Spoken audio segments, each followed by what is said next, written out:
etc. Somehow, if some heat is generated in the DNA, then what happens?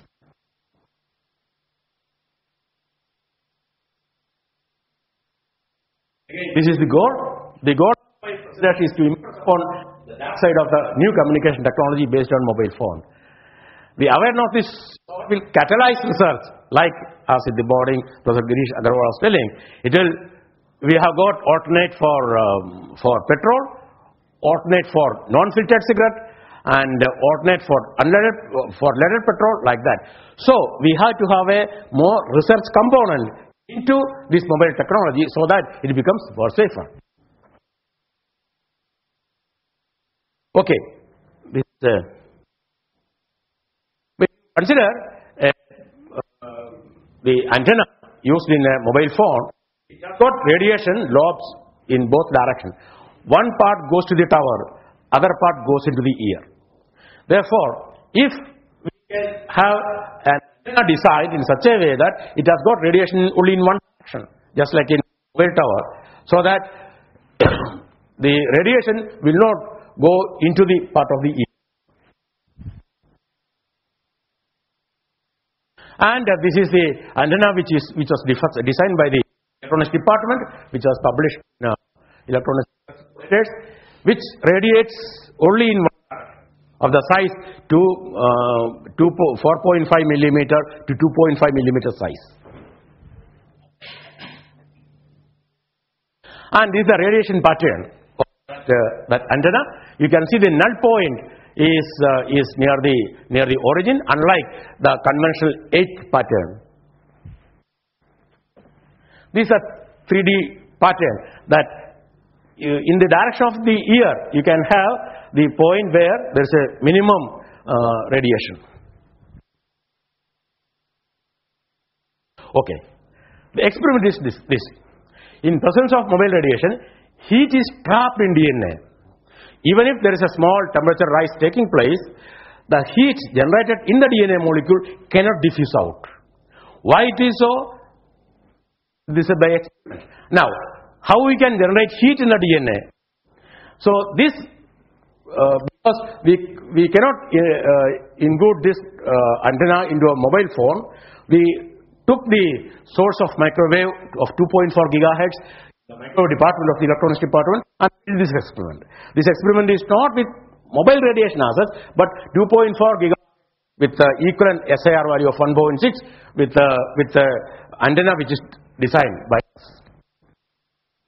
Now, therefore, how to introduce heat into the DNA? We can induce by a laser beam or just walk in the sunlight. Like that you can induce heat. So we made use of laser light of about 2 milliwatt of laser beam to pass through an aqueous solution of DNA.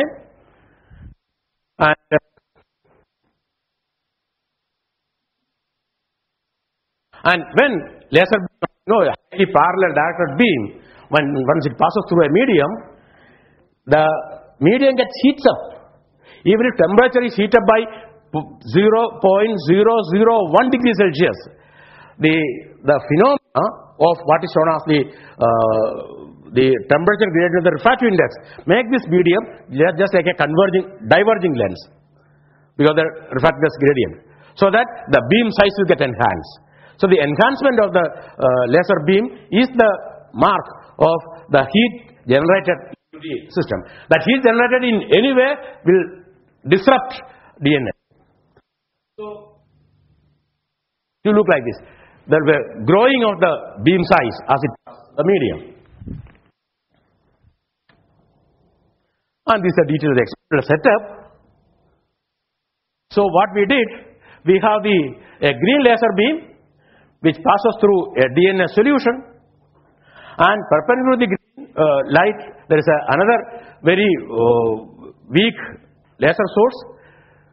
The green light generates the heat distribution in the medium, and the red laser light will probe the density gradient, so that we will get on the screen the enhancement of the beam size of the red light.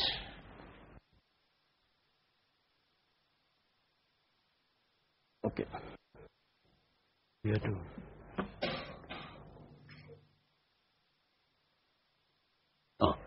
So what you are seeing is that we have periodically DNA. You see that there's a periodic blooming of the laser light. That means there's a periodic introduction of heat into the medium.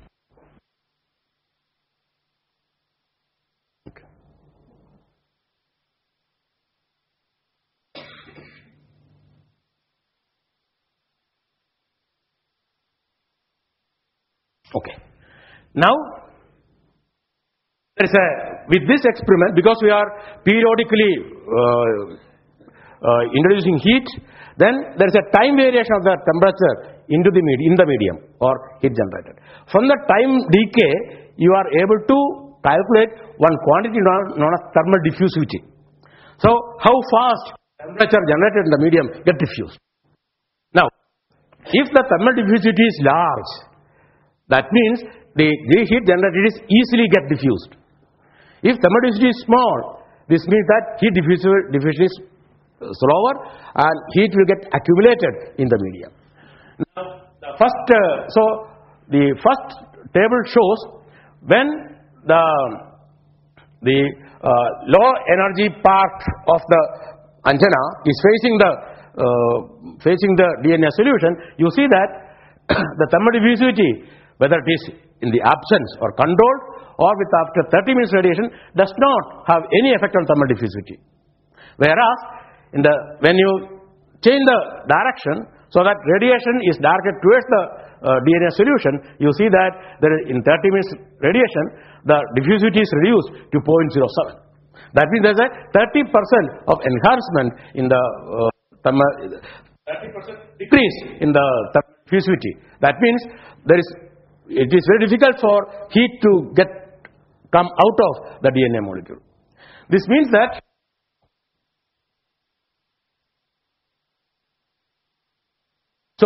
this means that the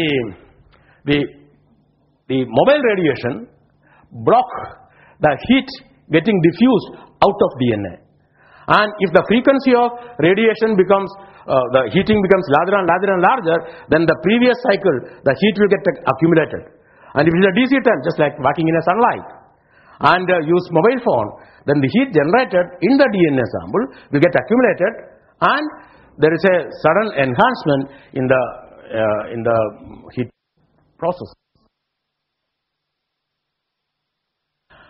Okay, this is